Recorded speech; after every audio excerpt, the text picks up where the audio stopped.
राहु की महादशा एक ऐसा ग्रह गोचर जो जीवन में अचानक समस्याएं ला सकता है। नौकरी में बाधा, रिश्तों में तनाव, स्वास्थ्य में गिरावट और मानसिक अशांति, यह सब राहु की दशा के लक्षण हो सकते हैं। पर क्या इसका कोई समाधान है? क्या इस अंधकार से बाहर निकलने का कोई दिव्य मार्ग है? शिव पुराण में भगवान शिव ने स्वयं बताया है कि राहु की महादशा में कौन सा एक उपाय मनुष्य के जीवन को शांत और सफल बना सकता है। नमस्कार दोस्तों, आप सभी का हमारे YouTube चैनल महादेव राज ऑफिशियल में एक बार फिर से स्वागत है। तो दोस्तों, अगर आप सच में भगवान शिव के सच्चे भक्त हैं तो कृपया इस वीडियो को लाइक करें और कमेंट में हर हर महादेव जरूर लिखें। हे भगवान शिव, जो भी इस वीडियो को लाइक करेंगे और अपने मित्रों के साथ शेयर करेंगे और कमेंट में हर हर महादेव लिखेंगे, उनका जीवन खुशियों से भर दीजिएगा। प्राचीन काल की बात है, एक गांव में अर्जुन नाम का एक युवक रहता था। पढ़ा लिखा, कर्मठ और विनम्र, फिर भी जीवन में निरंतर असफलता उसका पीछा कर रही थी।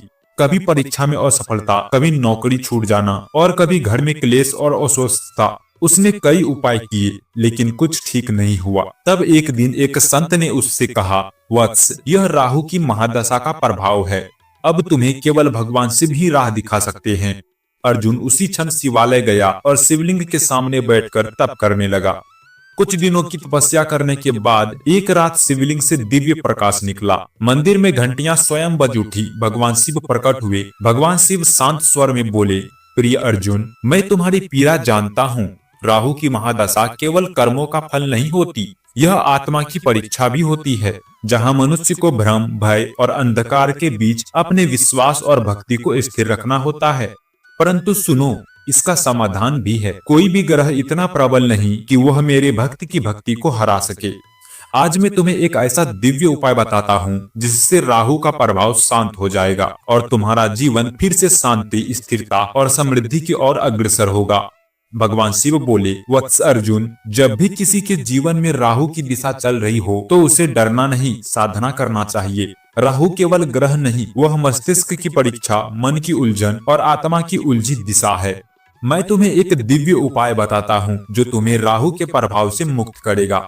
प्रत्येक दिन और यदि संभव ना हो तो हर सोमवार मेरे शिवलिंग पर श्रद्धा से 2 वस्तुएं चढ़ाओ। नीले पुष्प, विशेषकर अपराजिता या गहरे रंग के दरवाजे से पुष्प, और काले तिल शुद्ध और सावधानी से अर्पित करो। फिर शांत मन से ओम नमः शिवाय मंत्र का 108 बार जाप करो। यह उपाय तुम्हारी आत्मा को राहु के प्रभाव से मुक्त करेगा। मानसिक भ्रम, भय, बुरे स्वप्न, अवसाद और राहु जनित दुर्घटनाएं सभी मेरी कृपा से शांत हो जाएगी।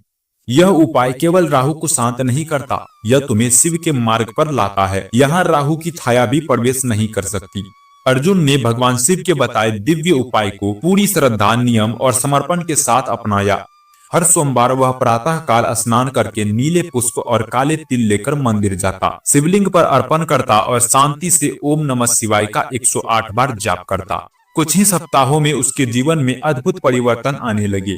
उसे एक नई नौकरी मिली, परिवार में शांति और सामंजस्य लौट आया और उसके मन में असीम आत्मविश्वास और स्थिरता उत्पन्न हुई। अब अर्जुन केवल एक राहु पीड़ित साधक नहीं था, वह अनुभव का साक्षी बन चुका था।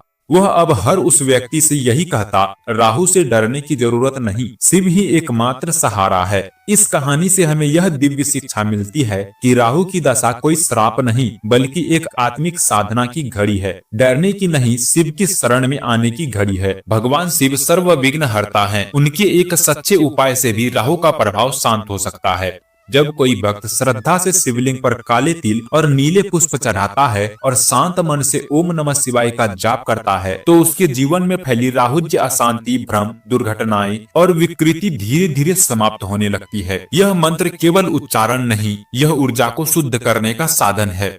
ओम नमः शिवाय का प्रभाव अद्भुत, गहन और जीवन को रूपांतरित करने वाला है। अंततः श्रद्धा, नियम और शिव भक्ति ही हर बाधा का एकमात्र साधना है, क्योंकि जहाँ शिव है वहाँ कोई ग्रह बाधा टिक नहीं सकती।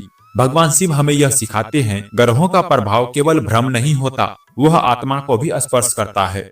राहु हो या कोई अन्य दोष, उनका मूल प्रभाव मन, चित्त और आत्मा पर पड़ता है।